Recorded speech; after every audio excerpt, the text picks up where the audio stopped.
শুভ নববর্ষ বন্ধুরা, আগামীকাল পহেলা বৈশাখ। সবাইকে জানাই অনেক অনেক শুভেচ্ছা, বড়দের আন্তরিক নমস্কার আর ছোটদের প্রীতি ও ভালোবাসা। আগামীকাল পহেলা বৈশাখ, সেই জন্যই আমি আজ নিয়ে এসেছি নতুন বছরের স্পেশাল নবরত্ন, সঙ্গে ফুলকো ফুলকো লুচি, পায়েস আর ছোলার ডাল। আজকের সব রান্নাগুলো আমি না, করবে আমার ছোট বোনের বর। এই ছোট বোনের বর কিন্তু রান্নার পুরোহিত মশাই, যে কোনো অনুষ্ঠান বাড়িতে কিন্তু দারুণ রান্না করে।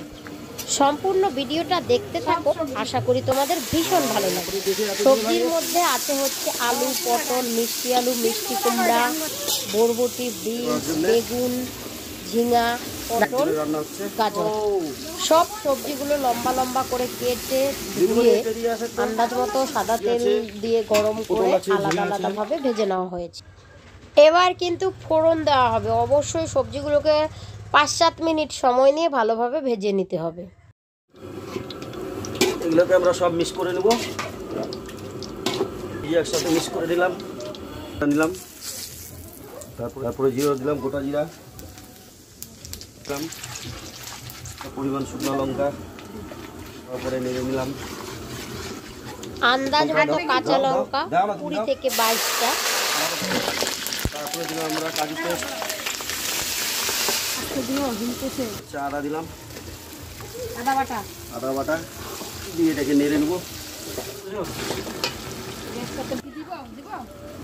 আমরা দিলাম জিরার গুঁড়া, লঙ্কা, সাদা লঙ্কার গুঁড়া,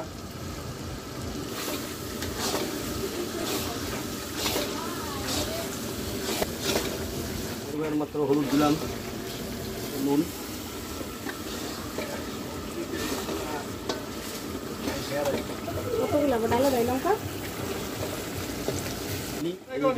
চিনি, লবণটা আঞ্জাত মতন দিলাম, চিনির ভাগটা বেশি। তারপরে দেবো আমরা জল,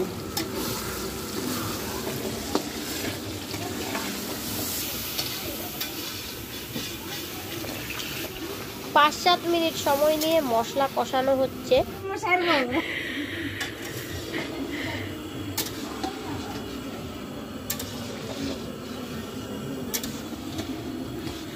দেখো আমাদের রান্নার পুরোহিত মশাই নাড়তে নাড়তে একটু ক্লান্ত হয়ে গেছে, এই জন্য সাহায্য করছে ওর বউ। 7 থেকে 8 মিনিট সময় নিয়ে মশলাটাকে কষিয়ে জলে ভিজিয়ে রাখা কিশমিশগুলো ধুয়ে জল ছেঁকে দিয়ে দেওয়া হচ্ছে।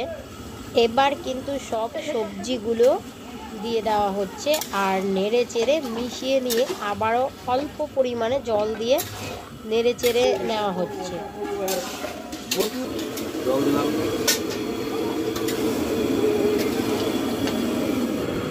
10 থেকে 12 মিনিট সময় নিয়ে ভালোভাবে ফুটিয়ে নিয়ে এবার দেওয়া হচ্ছে আন্দাজ মতো শাহি গরম মশলা।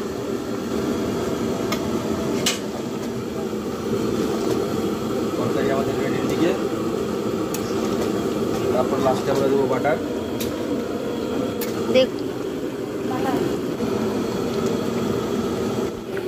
বাটারটা দিয়ে নেড়ে চেড়ে মিশিয়ে এরকম গা মাখা হয়ে এলে, মানে ঝোল শুকিয়ে এলে নামিয়ে নিতে হবে। একইভাবে কিন্তু 2 কড়াই নবরত্ন রান্না করা হলো। নবরত্ন রান্না কমপ্লিট, এখন নামিয়ে নেওয়া হচ্ছে। সবার লাস্টে দিলাম নবরত্নতে ঘি। সব শেষে ঘি দিয়ে নেড়ে চেড়ে মিশিয়ে নিলে স্পেশাল নবরত্ন রেডি। নবরত্ন রান্না কিন্তু কমপ্লিট, এখন হবে ছোলার ডাল।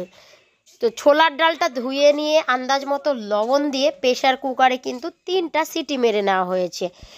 এবার কিন্তু ফোড়ন দেওয়া হবে। এদিকে কিন্তু লুচি ভাজার জন্য ময়দার সাথে অল্প পরিমাণে আটা মিশিয়ে আন্দাজ মতো চিনি, লবণ আর সাদা তেল দিয়ে 5-7 মিনিট সময় নিয়ে ময়ন দিয়ে পরিমাণ মতো অল্প অল্প জল দিয়ে খুব ভালোভাবে চেপে চেপে মাখিয়ে মিডিয়াম শক্ত সফট একটা ডো তৈরি করে নেওয়া হয়েছে লুচি ভাজার জন্য।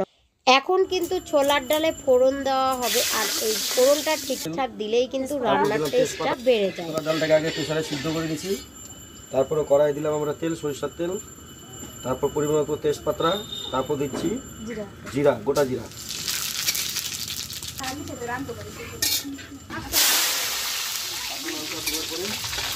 অল্প দিয়ে লঙ্কা পাতা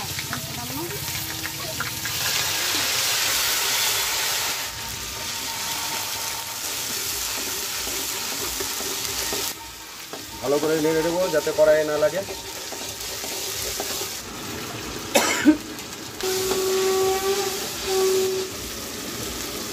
তো ডালে লবণ দেওয়া আছে,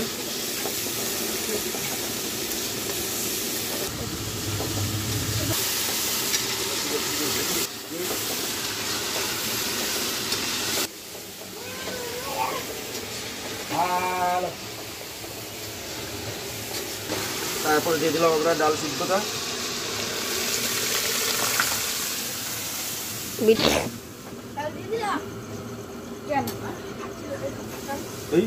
এবার আমরা ডালটাকে ঘি দিয়ে নামিয়ে নেব।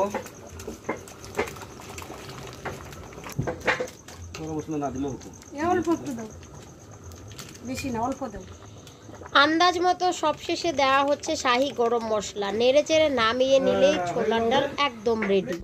এবার হবে পায়েস। সেই জন্য কিন্তু 5 লিটার দুধ ভালো করে গরম করে ফুটিয়ে নিয়ে আন্দাজ মতো চিনি দেওয়া হয়েছে। চিনিটা দিয়ে আরও 6-7 মিনিট ফুটিয়ে নিয়ে এইবার কিন্তু দেওয়া হচ্ছে 5 লিটার দুধের জন্য 250 গ্রাম গোবিন্দভোগ আতপ চাল ধুয়ে জল ছেঁকে দিয়ে দেওয়া হয়েছে। তারপর চালটা ভালোভাবে ফুটে আসলে 5-6টা তেজপাতা একটু উনানে ছেঁকে নিয়ে তারপরে দেওয়া হয়েছে এলাচ গুঁড়ো, আর হয়েছে দেওয়া কিশমিশ আর কাজু। তারপর নেড়ে চেড়ে চাল ভালোভাবে ফুটিয়ে এলেই নামিয়ে নেওয়া হয়েছে পায়েস। এবার লুচিগুলো ভাজা হচ্ছে, দেখতেই পাচ্ছ। মাখিয়ে নেওয়া ময়দার ডো থেকে অল্প অল্প পরিমাণে নিয়ে যেভাবে আমরা রুটি বেলি ঠিক সেইভাবে কিন্তু বেলে নিয়ে আন্দাজ মতো সাদা তেল গরম করে একসাথে 3-4টা করে লুচি দিয়ে দেওয়া হচ্ছে। আর চেপে চেপে দেখো একদম ফুলকো ফুলকো হয়ে গেলে যখন একটা সুন্দর কালার চলে আসছে, গোল্ডেন ব্রাউন কালার, লুচিগুলো নামিয়ে নেওয়া হচ্ছে। একইভাবে সবগুলো ফুলকো ফুলকো লুচি কিন্তু ভেজে নেওয়া হয়ে গেছে। এবার শুধু পরিবেশনের পালা। তো এই ছিল আজকের রেসিপি। অবশ্যই রেসিপি ফলো করে বাড়িতে ট্রাই করো, খেতে কেমন হয় কমেন্টে জানিও। ভালো লাগলে চ্যানেলটাকে সাবস্ক্রাইব করে পাশে থাকা বেল আইকনে ক্লিক করে দিও পরবর্তীতে নতুন নতুন রেসিপির আপডেট সবার প্রথমে পেতে। আর হ্যাঁ, রান্না করাতে চাইলে অবশ্যই কমেন্টে ফোন নাম্বারটা চেয়ে নেবে, অবশ্যই দিয়ে দেবো। তোমরা তোমাদের বাড়ি যে কোনো অনুষ্ঠানে, বিয়ে বাড়ি, অন্নপ্রাশন বাড়ি, যে কোনো অনুষ্ঠানই হোক না কেন, একদম কম খরচে সবচেয়ে টেস্টি রান্না কিন্তু তোমরা করে নিতে পারো। তো আজ এখানেই শেষ করছি, দেখা হচ্ছে পরের রেসিপিতে। ততক্ষণ সকলেই ভালো থেকো, সুস্থ থেকো, টাটা।